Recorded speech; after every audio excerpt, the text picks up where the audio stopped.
से भितर नुआ राशन कार्ड हिताधिकारी को सामिल करा जिवो अयोग्य हिताधिकारी को बाद देबा पई प्रक्रिया आरंभ हो गलानी।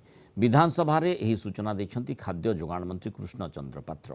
एजाय राज्य में मोट 6,19,836 परिवार राशन कार्ड पाइबा पई आवेदन करिसंती।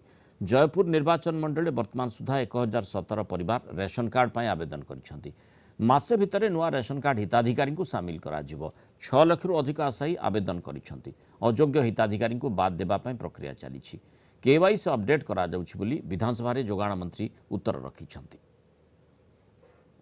अयोग्य हिताधिकारी को कटा जीवो सेति पई डिपार्टमेंटाली आम ऑर्डर देइछु। प्रत्येक जिल्ला रे से कार्य चलीछि।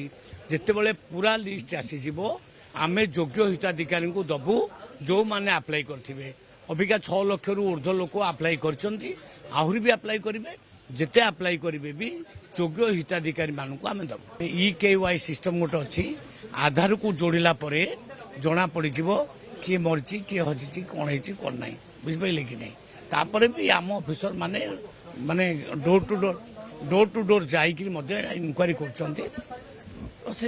भितर सर।